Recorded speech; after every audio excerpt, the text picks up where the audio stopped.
Oke, selamat sore jemaat sekalian. Bagaimana? Semuanya kabar baik? Ya, puji Tuhan. Ya. Tadi Pak Henry bilang keadaan dunia tidak baik-baik saja. Ya, memang benar juga ya. Keadaan dunia ya agak kacau. Tapi akan baik ya.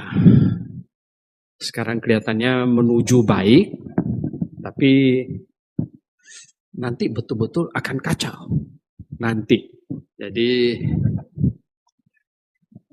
kelihatannya tadi saya ngobrol sama Pak Sal, Trump sengaja teken dengan Iran. Ini karena tanggal 4 Juli itu hari kemerdekaan Amerika. Yang ke-250. Dan Trump ingin bikin besar-besaran. Dan dia mau harga minyak turun dulu. Dan kelihatannya sesudah itu tidak tahu lagi apa yang akan terjadi. Ya, kita berdoa supaya semuanya baik-baik. Gimana? Anda senang Tuhan Yesus cepat datang? Atau kita suruh lama-lama lagi gitu? Ya kan? Oke, kita berdoa dulu. Bapa di sorga, kami berkumpul, bernyanyi Tuhan. Sungguh, kami rindu bukan hanya masuk surga, tapi ketika semua orang masuk surga, ada orang yang berkata bahwa mereka lihat Yesus ketika melihat kami.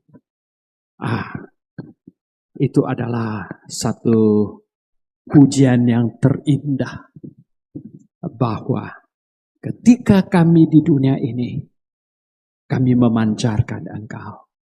Terima kasih Tuhan. Pimpinlah kami, supaya kami betul-betul ketika orang melihat kami, orang melihat Engkau Tuhan, terpujilah nama-Mu. Kami berdoa dalam nama Juru Selamat kami, Yesus Kristus. Amin. Saya ingin mengajak jemaat sekalian membuka Kisah Rasul pasal yang ke-11 dulu. Nanti kita lompat ke 13 ayat 1. Kita lihat di pasal 11 Kisah Para Rasul dari ayat 19. Dari ayat 19. Barnabas dan Saulus ke Antiokhia. Sementara itu banyak saudara-saudara telah tersebar karena penganiayaan yang timbul sesudah Stefanus dihukum mati. Mereka tersebar sampai ke Fenisia, Siprus, dan Antiokhia. Namun mereka memberitakan Injil kepada orang Yahudi saja. Akan tetapi di antara mereka ada beberapa orang Siprus dan orang Kirene yang tiba di Antiokhia. Dan berkata-kata juga kepada orang Yunani dan memberitakan Injil bahwa Yesus adalah Tuhan. Dan tangan Tuhan menyertai mereka dan sejumlah besar orang menjadi percaya dan berbalik kepada Tuhan. Maka sampailah kabar tentang mereka itu kepada jemaat di Yerusalem. Lalu jemaat itu mengutus Barnabas ke Antiokhia. Setelah Barnabas datang dan melihat kasih karunia Allah, bersukacitalah ia. Ia menasihati mereka supaya mereka semua tetap setia kepada Tuhan. Karena Barnabas adalah orang baik, penuh dengan Roh Kudus dan iman. Sejumlah orang dibawa kepada Tuhan. Lalu pergilah Barnabas ke Tarsus untuk mencari Saulus. Dan setelah bertemu dengan dia, ia membawanya ke Antiokhia. Mereka tinggal bersama-sama dengan jemaat itu 1 tahun lamanya. Sambil mengajar banyak orang. Di Antiokhia lah murid-murid itu untuk pertama kalinya disebut Kristen. Pada waktu itu datanglah beberapa orang nabi dari Yerusalem ke Antioquia. Seorang dari mereka yang bernama Agabus bangkit dan oleh Roh Kudus ia mengatakan bahwa seluruh dunia akan ditimpa bahaya kelaparan dan besar. Jadi dunia tidak dalam baik-baik saja waktu itu. Ya. Hal itu terjadi juga pada zaman Claudius. Lalu murid-murid memutuskan untuk mengumpulkan suatu sumbangan sesuai dengan kemampuan mereka masing-masing dan mengirimkannya kepada saudara-saudara yang diam di Judea, daerah Yerusalem. Hal itu mereka lakukan juga dan mereka mengirimkannya kepada penatua-penatua dengan perantaraan Barnabas dan Saulus. Kita loncat ke pasal 13 ayat 1. Ayat 1 sampai 3. Pada waktu itu dalam jemaat di Antioquia, dari ayat 24 pasal 12 itu di atasnya ya. Maka firman Tuhan makin tersebar dan makin banyak didengar orang. Barnabas dan Saulus kembali dari Yerusalem setelah mereka menyelesaikan tugas pelayanan mereka, bawa uang tadi itu sumbangan, ya toh. Mereka membawa Yohanes yang disebut juga Markus. Pada waktu itu dalam jemaat di Antioquia ada beberapa nabi dan pengajar, yaitu Barnabas dan Simeon yang disebut Niger, dan Lukius orang Kirene, dan Menahem yang diasuh bersama dengan raja wilayah Herodes dan Saulus. Pada suatu hari ketika mereka beribadah kepada Tuhan dan berpuasa, berkatalah Roh Kudus, khususkanlah Barnabas dan Saulus bagiku untuk tugas yang telah kutentukan bagi mereka. Maka berpuasa dan berdoalah mereka, dan setelah meletakkan tangan ke atas kedua orang itu, mereka membiarkan keduanya pergi. Nah, dari pembacaan ini kita dapatkan ada beberapa pelajaran yang bagus-bagus. Kita tahu minggu depan kita akan ulang tahun yang ke-31 jemaat. Ya. Jadi seperti disampaikan bahwa khotbah-khotbah di sekitar minggu ini penekanannya adalah jemaat. Dan kita sekaligus juga merayakan Natal. Natal kita paling aneh dari gereja lain. Saya selalu ingat dulu di depan kita ada notaris yang sewa. Dia punya karyawan yang pakai jilbab, ya toh. Dan ketika tamu datang tanya sama mereka, di atas ada gereja ya? Iya, dia bilang. Gereja apa? Yang pakai jilbab jelas nggak tahu kan? Dia bilang nggak tahu katanya. Mereka gereja aneh. Mereka gereja aneh. You know. Terus tamunya tanya anehnya kenapa? Karena mereka Natal bukan Desember katanya, bulan Juni. Cuman itu yang dia tahu. Kan dia pakai jilbab punya. Dia tahu mereka tidak Natal bulan Desember, mereka Natalnya bulan Juni. Nah, saudara yang saya kasih dalam Tuhan, ya, kita sekaligus merayakan Natal besok. Bukan besok, minggu depan maksud saya. Minggu depan. Ya. Sekaligus ulang tahun gereja kita yang ke-31. Nah, ayat Alkitab yang kita barusan baca, yang saya ingin ajak kita sama-sama belajar dengan baik adalah begini. Ada di ayat yang ke-19 yang pertama kita baca tadi, memberitahukan kepada kita bahwa orang-orang Kristen di Yerusalem, katanya mereka memberitakan Injil kepada siapa? Orang Yahudi saja. Katanya, ini sudah lama ini. Ini sudah lebih dari 10 tahun. Ya. Sudah lebih dari 10 tahun kira-kira Tuhan Yesus bangkit. Anda bisa bayangkan. Mereka masih belum ngikutin instruksi Tuhan jadi saksi sampai ke ujung bumi. Dan jadikan semua bangsa muridku. Belum, mereka nggak ikutin. Mereka malah menginjilin orang Yahudi saja.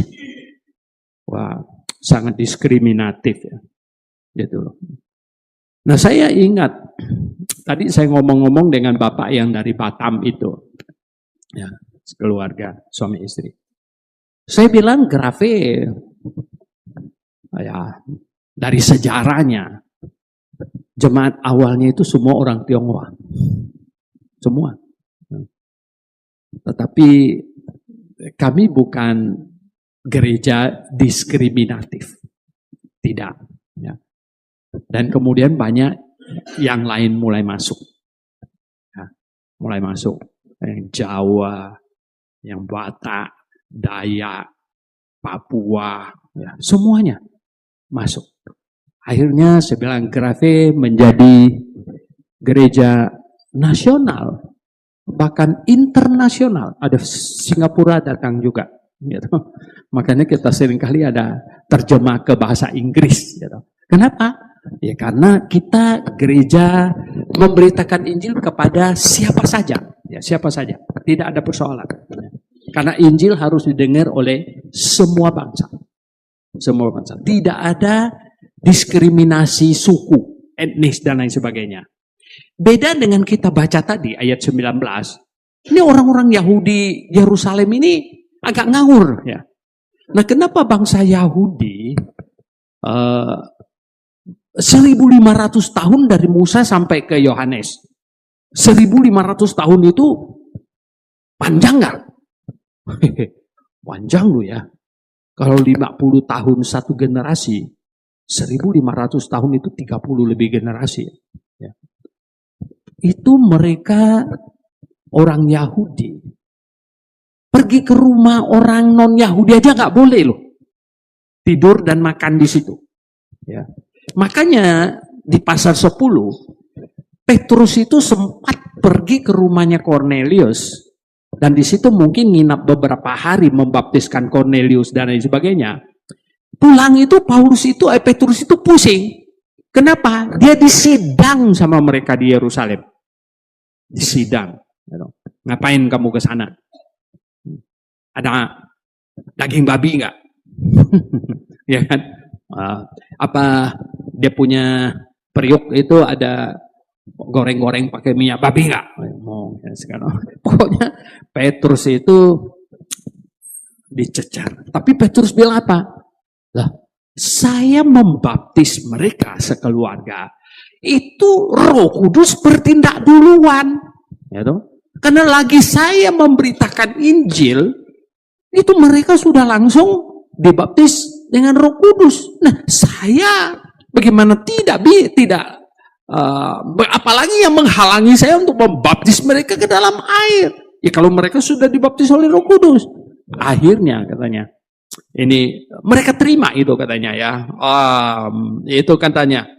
Maka mereka pun ketika mereka mendengar hal itu, di ayat 18 di atasnya, mereka mendengar hal itu, mereka menjadi tenang. Mereka menjadi tenang.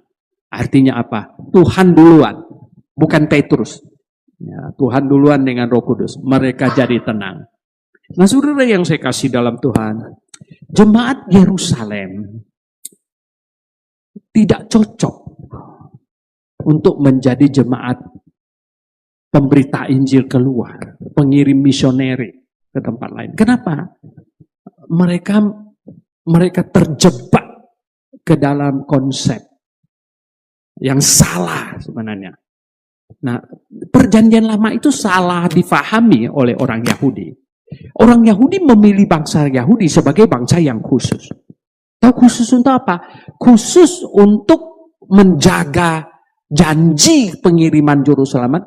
Dan seharusnya mereka itu adalah jadi bangsa yang memberitakannya kepada suku bangsa yang lain. Supaya suku bangsa yang lain semuanya ikut sama-sama menantikan kedatangan juru selamat. Itu sebenarnya. Tapi mereka batasin, isolasi diri sampai, wah, ya toh, nggak boleh malah itu ke rumahnya tinggal segala macam nggak boleh, salah itu ya. Mereka mau teruskan kepada jemaat, yang nggak bisa. Ya, akhirnya Tuhan ya perlu bertindak. Penganiayaan. Paulus itu dipakai double loh.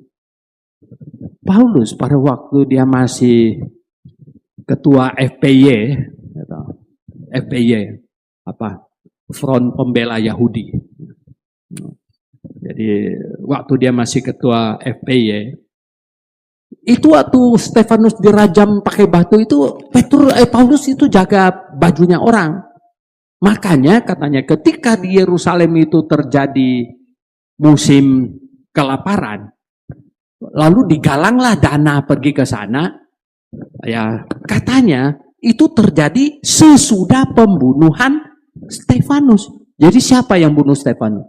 Paulus. Lalu kemudian Paulus lah, makanya dia menggalang dana untuk dibawa ke Yerusalem.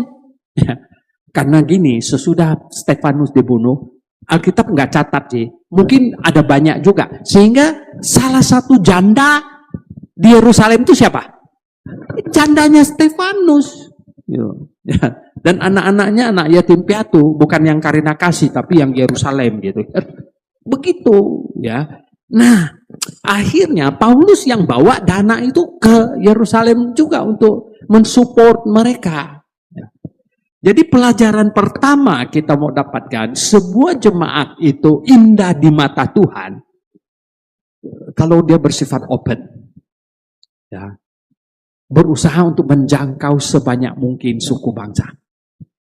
Nah, kira-kira gimana? Grafe bisa masuk situ? Kan kita semuanya ada jemaat, kita ada satu di dalamnya. Bisa masuk kategori itu? Ya. Anda happy dengan itu? Ya kan? Di sini lihat ini. Coba.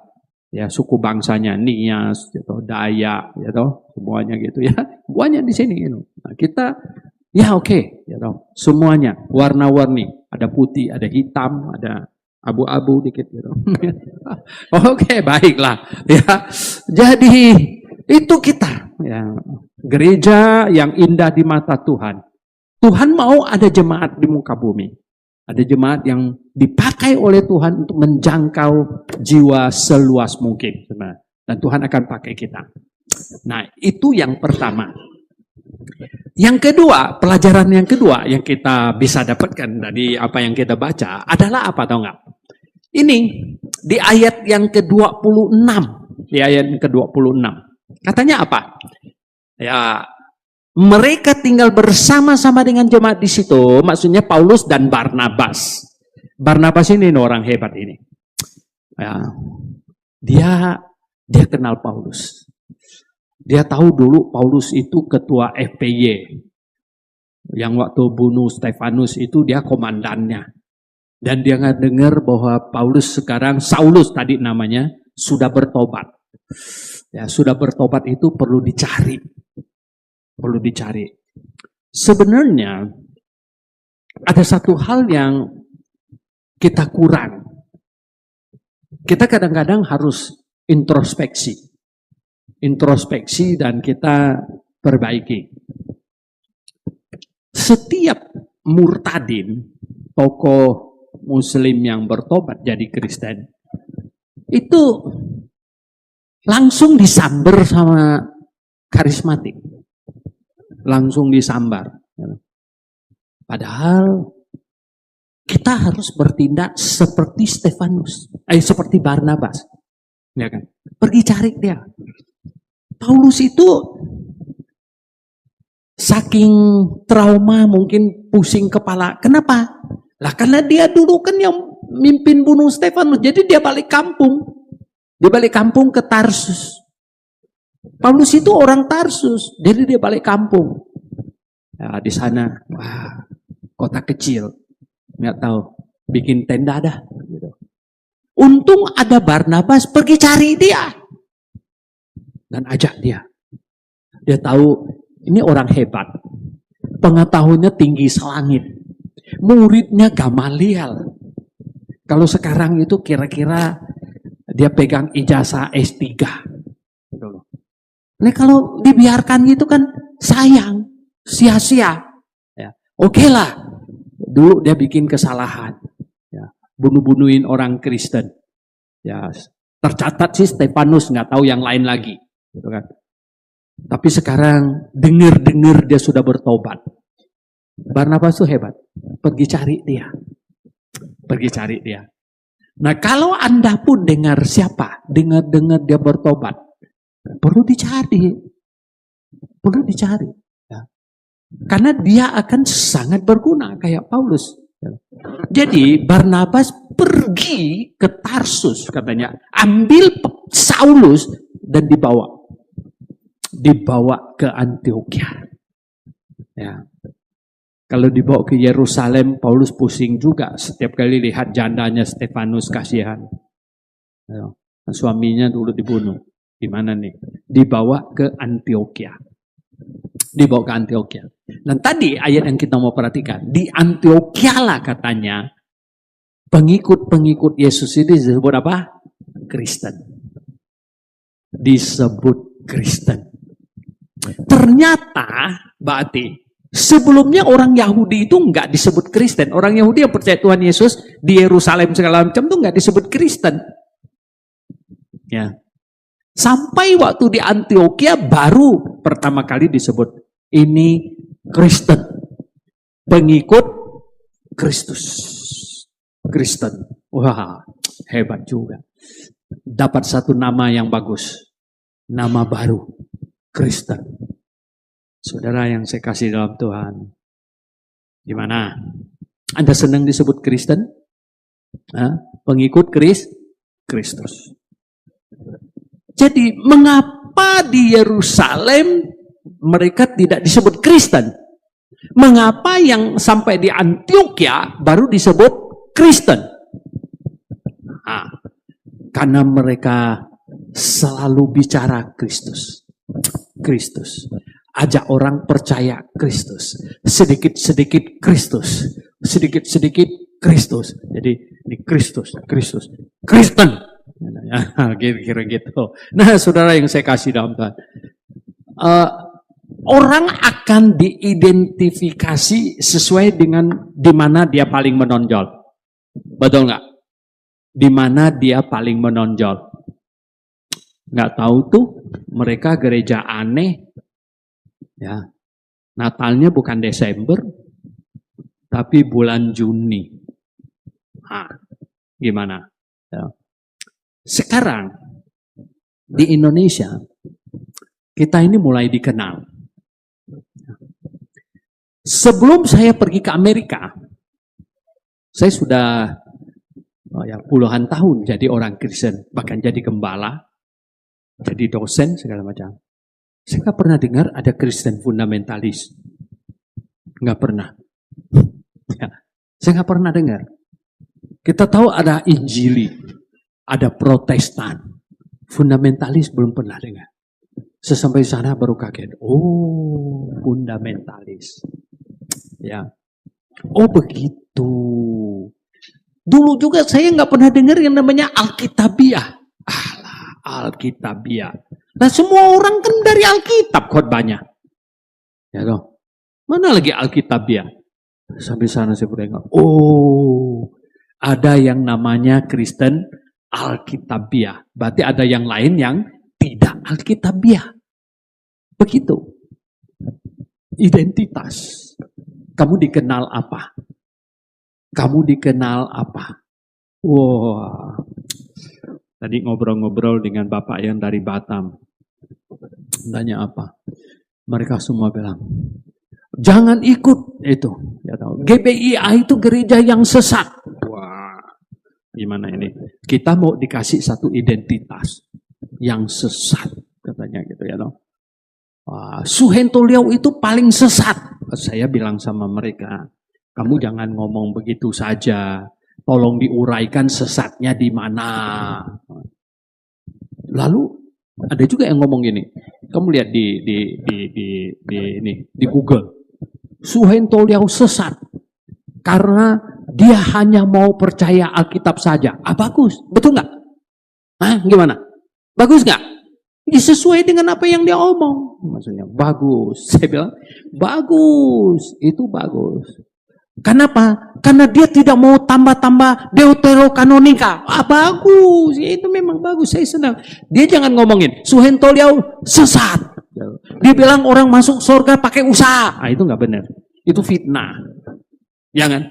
Fitnah. Tapi kalau Suhento Liau itu sesat. Dia bilang masuk surga itu hanya melalui percaya Yesus, nggak perlu tambah baptisan. Benar, itu benar. Ya, Kita setuju itu. Itu benar. Jadi saya bilang, kau ngomong saya sesat, jangan cuma ngomong sesat. Kamu harus kasih tahu sesatnya di mana. Ya kan? Jangan udah sesatnya di mana? Coba. Sesatnya dia bilang masuk surga tidak perlu tanpa perbuatan. Benar. Kita bilang benar itu. Itu saya omong begitu. Jadi kita ada identitas, gitu loh ya. Ada identitas. Jadi kalian kan dengar kemana-mana. Ini pasti nanti ada orang yang ngomong gitu. Kamu ini anak buahnya Suhento Liao? Iya. Kamu itu jemaatnya? Iya. Wah, dia tuh sesat loh. Dia bilang gitu. Dia tuh sesat nih. Jadi kita itu harus punya identitas yang jelas. Nah, ketika kamu pergi jadi jemaat di sini, ini salah satu identitas. Dan kamu harus tahu persis. Apa itu? Apa itu? Gereja yang Alkitabiah kita seru-serukan. Alkitabiah apa? Nah, kamu harus uraikan kepada orang.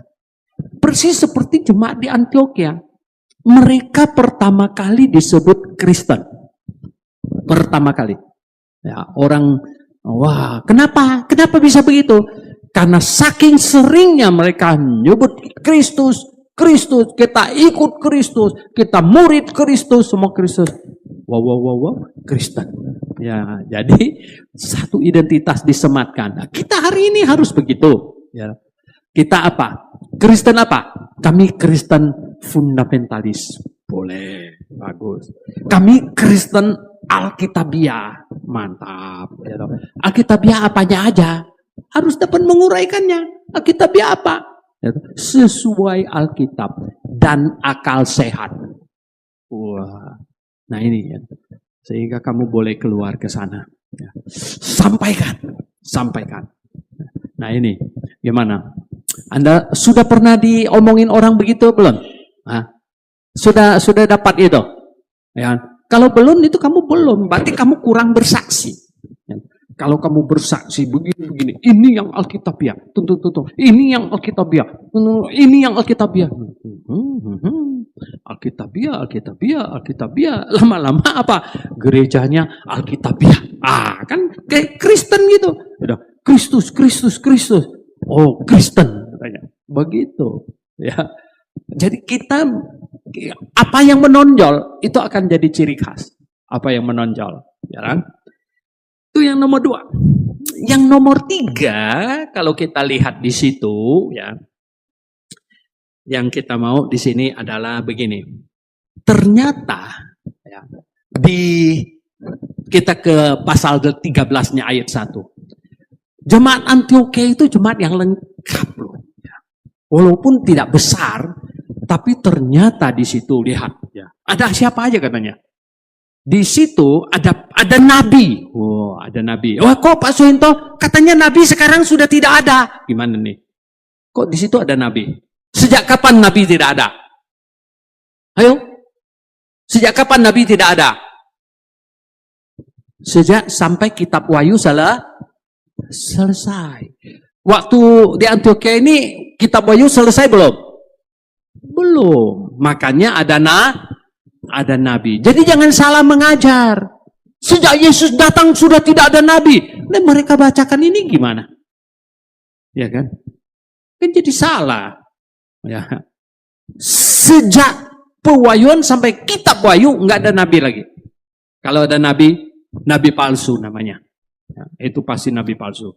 Jadi di situ lihat, di Antioquia ada nabi. Terus ada apa? Pengajar. Wah, pengajar. Ada pengajar, yaitu Barnabas dan Simeon dari yang disebut Niger. Niger ini negro. Negro tuh hitam. Ya, kayak kos gitu. Ya kan? Ya nggak apa-apa gitu. Ya memang kalau lahir hitam bangga dengan hitam aja, betul nggak ya? Emangnya dicat putih ada gunanya gitu kan? Enggak ya, tetap gitu. Kenapa? Gitu. Hitam itu dulu ada lagu apa? Hitam manis. Masih ingat itu lagunya? No, itu saya masih anak STM yang nakal itu ada guru saya yang hitam sekali gitu. Setiap kali kalau dia mau masuk kelas, baru jalan dari lorong, kami semua udah nyanyi. Hitam manis gitu. Ya, biar itu ya, dilihat di Antioquia lengkap ini, lengkap. Yang putih, yang hitam, semuanya lengkap gitu ya. Mirip di mana? Grafe. Ya, di Grafe. Jadi semuanya lengkap pada waktu itu. Semuanya ada. Ada Niger katanya, Negro di situ ya. Dan Lukius dari Kirene. Ini Kirene juga diperkirakan itu adalah orang hitam. Karena Kirene itu di Afrika.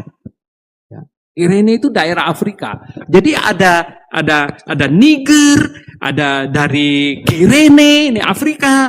Dan apa? Menahem. Wah, Menahem yang diasuh bersama Raja Wil. Ini teman main Herodes waktu kecil. Bayangkan. Ini orang hebat ini, ya. Kamu bisa bayangkan sekarang di jemaat kita ada, ternyata kita tanya siapa kamu? Ya, dia katanya dia teman main-main waktu sama Pak Prabowo. Ya kan? Oh ini hebat ini, karena waktu kecil mereka main mobil-mobilan sama Pak Prabowo. Berarti ini nggak tanggung-tanggung ini atau ini kalau sekarang presiden belum apa-apa, zaman itu raja loh, Herodes, ya loh. Ini kalau Herodes kira-kira mau penggal orang, ya, si Menahem ini kita utus ke sana, ya kan? Bilang, aduh, Des, dia bilang, kamu ini jangan sembarangan potong orang, ini temen gua, katanya. Nah, nggak jadi mungkin gitu kan? Gimana? Nah, ini ada temen diasuh sama-sama dengan Herodes, mereka lengkap di situ. Nah ini indahnya, ya ini indahnya ya, di situ ya. Jadi sebuah gereja yang ini no ras, nggak ada ras-rasan, suku-sukuan, ya. Dan sebuah gereja yang orangnya bervariasi, dari yang paling tinggi sampai yang paling rendah, lengkap di situ. Indah sekali ya. Nah inilah yang sebenarnya kita lihat sangat-sangat bagus, ya toh. Nah di gereja seperti inilah kemudian kita baru baca ayat 2 dan ketiga, Tuhan mau pakai. Tuhan pakai sekarang. Tuhan pakai apa? Tuhan pakai untuk kirim misioneri keluar, beritakan Injil keluar. Saudara yang saya kasih dalam Tuhan, waktu saya sebelum ke Amerika dulu, memang kami di sekolah teologi S1, itu ada banyak pelajaran tentang sejarah misi. Kita tahu sudah William Carey adalah bapak misioneri modern. Tapi nggak tahu bahwa dia itu orang baptis. Karena dulu nggak begitu pusing. Mau dia baptis, mau dia apa, nggak begitu pusing sebelumnya. Baru kemudian setelah belajar lebih dalam baru tahu, William Carey itu orang baptis. Ya. William Carey yang pertama kali jadi misioneri ke India itu orang baptis. Sebelumnya orang-orang putih mereka pikir orang yang warnanya beda, agak kuning-kuning apalagi hitam, itu nggak pantas jadi Kristen. Ya. Belanda menjajah Indonesia 350 tahun. Seharusnya Indonesia ini jadi negara Kristen. Ya. Tetapi enggak, ternyata tidak. Kenapa tahu enggak? Gereja Reform Belanda pasang di depan pintunya. Katanya, saya nggak ngerti bahasa Belanda. Nah, tapi bunyinya gini, ya, pribumi dan anjing tidak boleh masuk. Disamakan. Jadi di depan pintu ya ada ini, pribumi dan anjing tidak boleh masuk. Itulah sebabnya 350 tahun cuman bule doang yang Kristen. Ya, cuman bule. Jadi kacau. Tidak bisa memberitakan Injil karena tidak seperti jemaat Antioquia yang tidak bersifat rasial. 350 tahun. Begitu juga dengan gereja-gereja di Eropa. Gereja-gereja di Eropa. Makanya itu pada waktu William Carey mau pergi beritakan Injil ke India, John Leland itu gembala baptis. Gembala baptis. Tapi dia ini terpapar ini ya, virus Calvinisme. Bilang katanya, William, young man, anak muda, katanya. Kalau Tuhan mau selamatkan orang India, nggak perlu pertolongan kamu. Jangan pergi. Waduh, kamu bisa bayangkan. Ada satu orang mau pergi beritakan Injil. Dilarang sama gembala-gembala yang lain.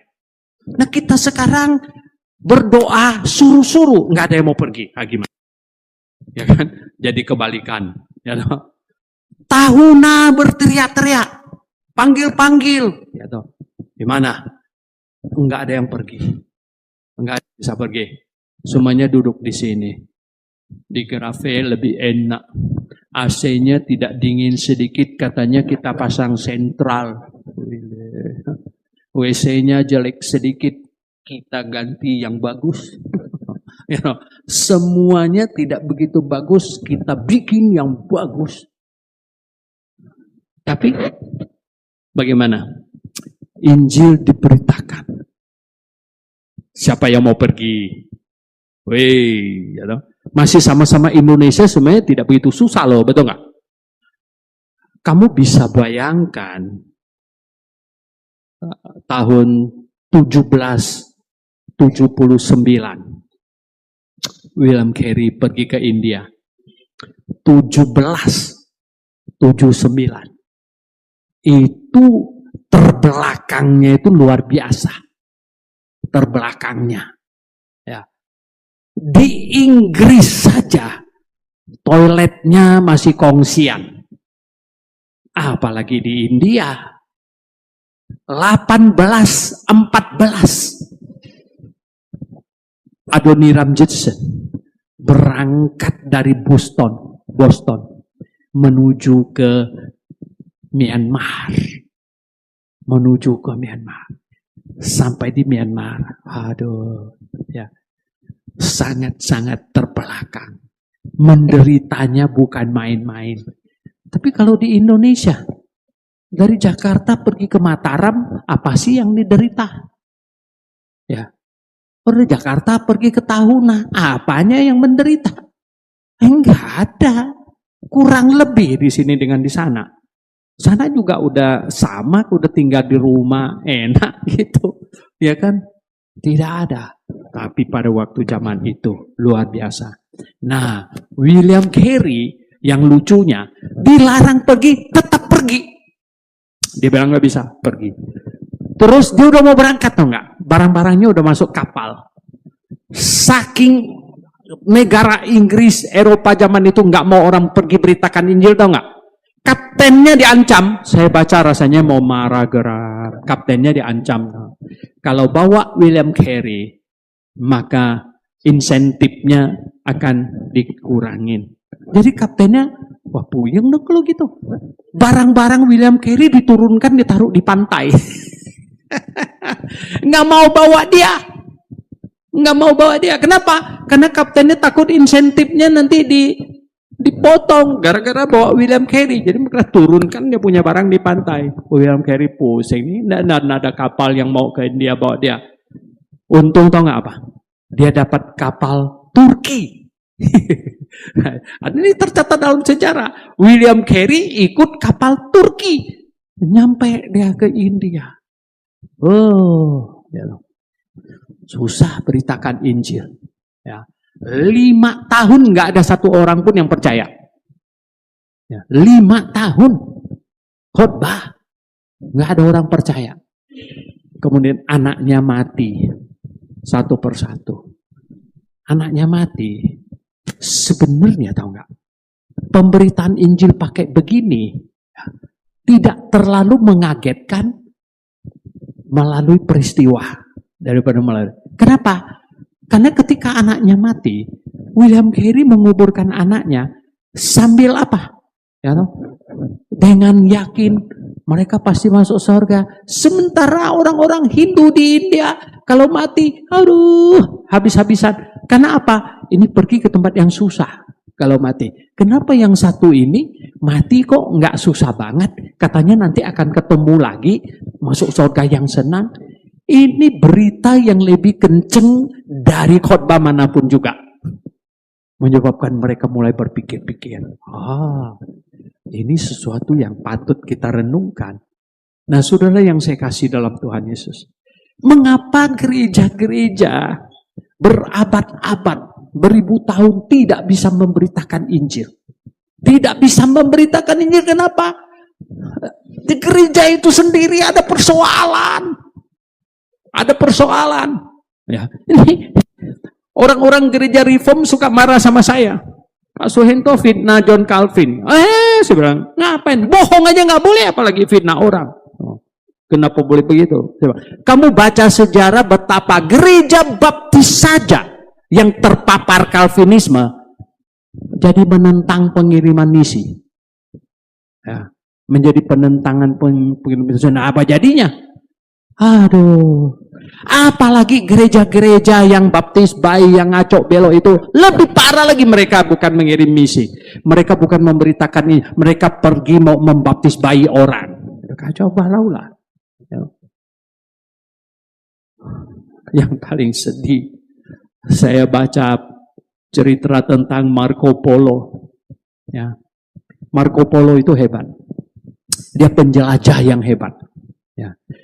Dia bawa Putri Kubilai Khan. Putri Kubilai Khan kawin dengan pangeran Persia, Iran. Hebat loh. Karena Kubilai Khan percaya dia. Bawa putrinya loh. Dan karena nggak bisa lewat darat, lewat laut. Singgah di Sumatera. Nggak tahu dia ketemu orang Batak atau orang apa. Dalam cerita buku Marco Polo, dia bilang orang di Sumatera kanibal, makan orang. Gimana orang Sumatera? Itu tahun 12 sekian. Ya, 1200 sekian waktu itu. Nah, jadi gini, Marco Polo, Kubilai Khan itu mendengar Marco Polo cerita tentang Yesus, begini-begini. Kubilai Khan itu raja loh dong. Marco Polo itu dikasih pelat emas, kalau nggak salah berapa senti gitu, kayak satu ini plat gitu. Itu kalau ke seluruh Tiongkok katanya, Marco Polo itu kalau kasih itu lihat, semua orang mundur ya. Walah, ini plat orang kepercayaan kaisar, gila. Ini kalau terjadi apa-apa bisa diserbu dong. Nah, Kubilai Khan suruh Marco Polo, kamu pulang ke sana, bawa 100 orang guru agama waktu itu bilang, bawa 100 orang guru agama, saya mau dengar dan biar banyak orang percaya. Jadi Marco Polo pulang nih. Marco Polo itu orang India, orang Itali, ya, dia orang Itali. Sampai di sana tahu nggak? Wah, Marco Polo sampai di sana agak sakit dia pulang. Lalu tahu nggak? Dia bercerita. Lagi kepalanya panas, dia cerita. Di timur jauh di sana kata, ada satu negara yang sudah jauh lebih maju. Tiongkok itu jauh lebih maju dari Eropa tahun 1200 lebih itu. Wah, dia bilang, aduh, itu istananya megah besar gitu ya. Dia punya perempuan semuanya cantik-cantik katanya. Ya karena bener, dia kan tinggal di istana, ya kan? Yang jelek udah di kampung gitu. Yang jadi di istana cantik-cantik. Jadi Marco Polo bilang, perempuannya cantik-cantik semuanya. Kainnya halus. Kain waktu itu belum ada sutra di Eropa. Wah, kainnya lembut, halus, dia ada bawa beberapa. Jadi orangnya, tahu nggak? Dia banyak cerita lagi yang lain. Marco Polo dia cerita bahwa mereka minta kita kirim guru. Mereka ingin dengar tentang Yesus segala macam. Badannya panas. Katanya mereka semuanya bisik-bisik. Dia ngigau. Ya. Mereka pikir dia lagi pusing ngigau. Bukan beneran ceritanya. Tahu nggak apa yang terjadi? Marco Polo mati. Marco Polo mati. Kaisar Kubilai Khan tunggu-tunggu. Zaman itu kan bukan kayak sekarang kirim WhatsApp, ya toh, bahwa Marco Polo mati, nggak ada. Jadi Kubilai kan di Cina tunggu sampai dia mati, nggak ada kabar, Marco Polo mati, Kubilai kan juga mati, dikudeta, ya kekaisarannya runtuh semuanya. Injil tidak didengar. Sayang, 1000 sayang. Seandainya waktu itu gereja hebat, pemberitaan Injilnya hebat. Wow, Cina jadi negara Kristen. Banyak orang bisa diselamatkan. Tapi karena gereja tidak sehat, gereja sendiri sakit-sakitan, doktrinnya kacau, gereja tidak bisa punya semangat untuk memberitakan Injil. Tidak ada itu. Nah, akhirnya apa? Banyak jiwa binasa. Oh, jemaat yang saya kasih dalam Tuhan. Maka itu ya, betapa pentingnya gereja itu sehat. Ya. Gereja Yerusalem nggak sehat. Terlalu sukuisme. Nggak bisa. Dia tidak bisa memberitakan Injil. Gereja Antioquia, Tuhan nilai sehat. Disitulah orang percaya Tuhan Yesus pertama kali disebut Kristen. Maka itu Tuhan di ayat yang ketiga, keempat, 2 dan 3 dari pasal 13. Tuhan katanya, Roh Kudus berbicara. Roh Kudus berbicara melalui siapa? Melalui nabi, mungkin ada di situ itu. Jadi nabi menyampaikan, khususkan bagiku siapa? Barnabas dan Paulus. Aku ada tugas untuk mereka. Supaya mereka bisa keluar dan memberitakan Injil, membangun jemaat di mana-mana. Wow, saudara yang saya kasih dalam Tuhan Yesus Kristus. Dalam rangka ulang tahun Grafe yang ke-31. Menurut Anda sendiri, coba menurut jemaat Grafe, Tuhan kira-kira senang nggak dengan Grafe? Hah? Apakah kita sudah berbuat sesuatu yang menyenangkan hati Tuhan? Bagaimana? Menurut Anda sendiri yang menilai bagaimana? Ya toh? Ulang tahun ke-31.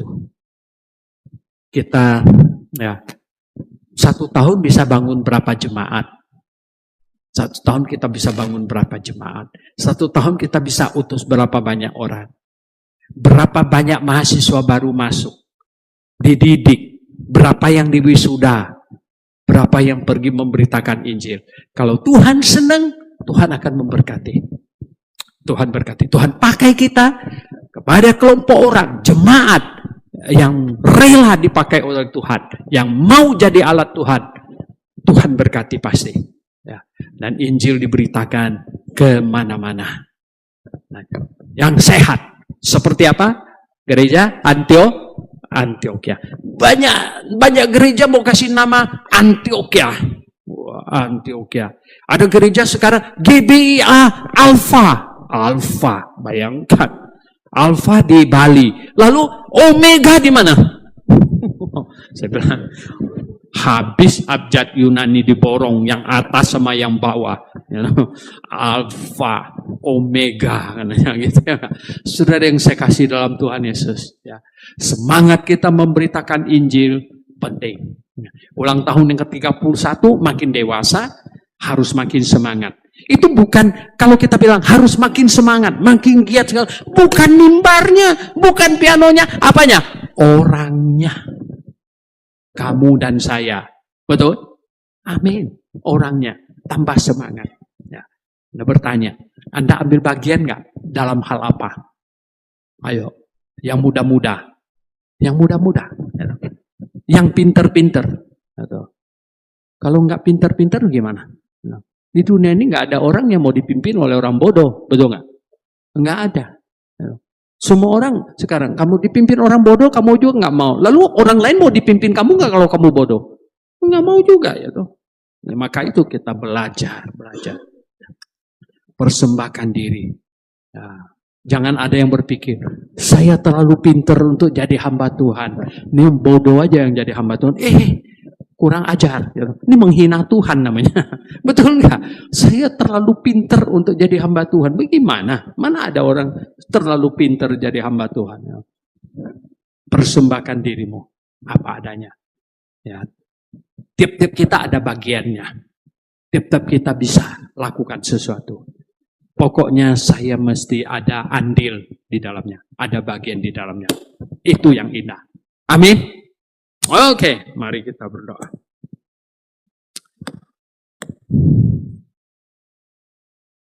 Mari kita merenung tiap-tiap kita. Ulang tahun gereja ke-31. Bagian kita apa? Saya sudah ambil bagian apa? Ada yang mau mempersembahkan diri untuk dididik jadi hamba Tuhan full time. Itu pasti indah di mata Tuhan. Tiap-tiap anggota jemaat. Siapapun engkau. Anak sekolah minggu pun. Coba guru-gurunya bawa mereka.